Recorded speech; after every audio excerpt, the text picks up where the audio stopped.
Hi there, Internet Associate. It's Anthony, and I'm about to watch another episode of Dexter. So, this is season 2, episode 11, Left Turn Ahead. Man, I just can't wait to see where we're headed next. The season's almost up. I can't wait to see what Dexter's gonna choose to do with Dokes. I mean, the last episode ended in a very interesting way. I talked about how it kind of changed, your perspective on everything Dexter does. It changed Dexter's perspective on what he does. So I'm interested to see what he's gonna do now. So let's just go ahead and get straight into it, man. Dexter season 2, episode 11, Left Turn Ahead.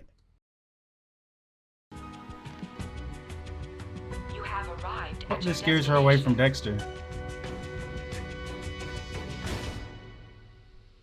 Okay, we're getting dangerously close to the end of the season. I'm so nervous to see what's gonna happen. Like, first of all, Lila finding Dokes at the end there, big sort of cliffhanger. Like, I can't wait to see what that is gonna lead to. Like, I mean, I'm hoping it scares Lila away maybe from Dexter.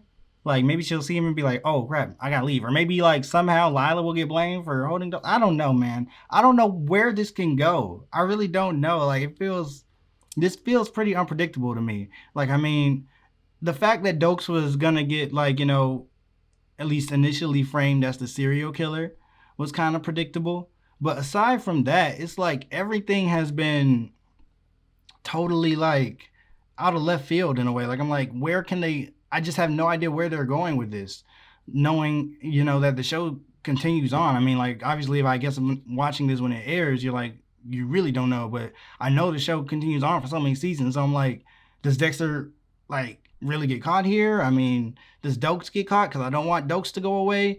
Like, I just don't know where they can go from here. So that's what I love about it so much, because it feels like it's so unpredictable.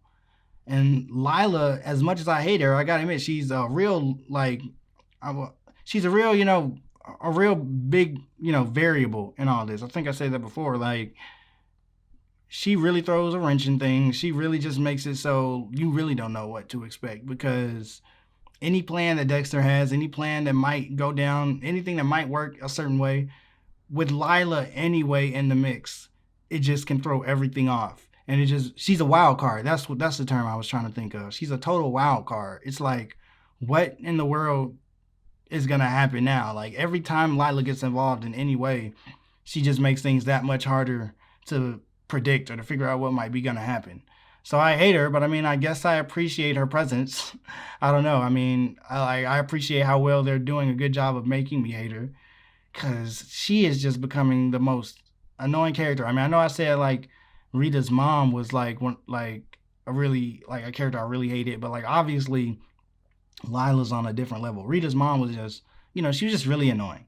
But Lila is like, oh my goodness, she's messing with people's lives. Man, I just do not like her. I really hate her, like, from the bottom of my heart. It was surprising to see how close Dexter came to actually turning himself in. Like, at first I thought he was just lying or something and had a different, plan in mind. It was trying to trick Dokes. But then you start to realize, no, he's serious. But, after talking to Deb, it kind of made him like, no, I wanna ride into the sunset, or whatever he said. I wanna ride it out. So I'm not gonna turn myself in. He took that as Deb believing in him and whatnot. It oftentimes does kind of show how, like, Dexter's perception of things and the way he takes things can be a little warped. Like, that's not necessarily what that meant. That didn't mean that Deb supports him in running away as a serial killer. But, that's just Dexter for you. And, I mean, I'm glad he's not turning himself in, because, I mean, it would have been interesting if he did turn himself in, though, to see how he would have gotten out of that.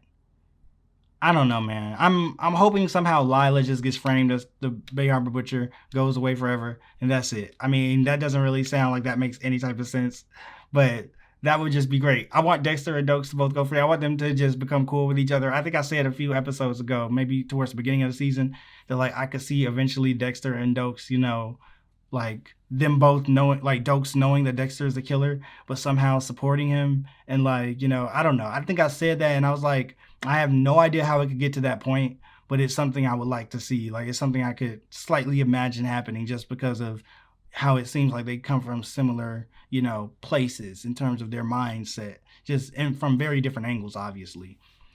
Still don't see how that could happen, but maybe it could happen. After seeing them work together today to take those guys out, that showed a little glimmer of that being a possibility. But at the end of the day, Doak still wants Dexter to turn himself in. And I hope that Angel is able to get out of this without getting in any trouble. I mean, I don't think he's going to get in trouble, especially now that they know all this stuff about Lila. So I'm not too worried about Angel. But it's still very annoying that she put him through that. Like, Angel is the most, like, trustworthy, like, just real guy. Like, I mean, he's a good person. And it just really sucks to even see him going through something like that.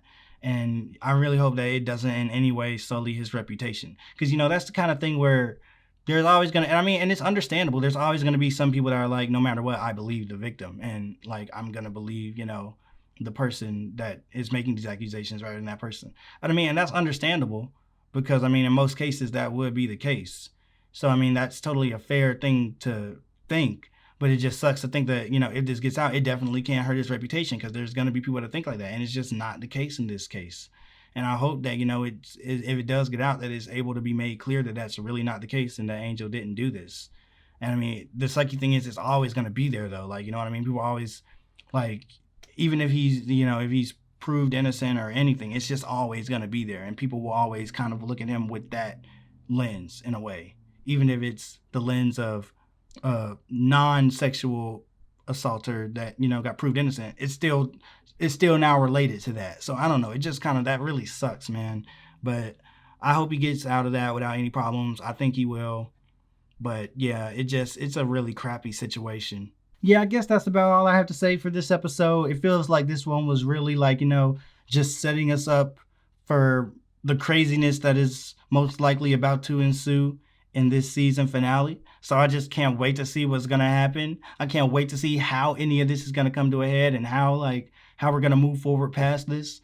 So until then, leave a comment down below. Let me know what you thought about the episode. Like the video if you liked it. Subscribe if you want to see more.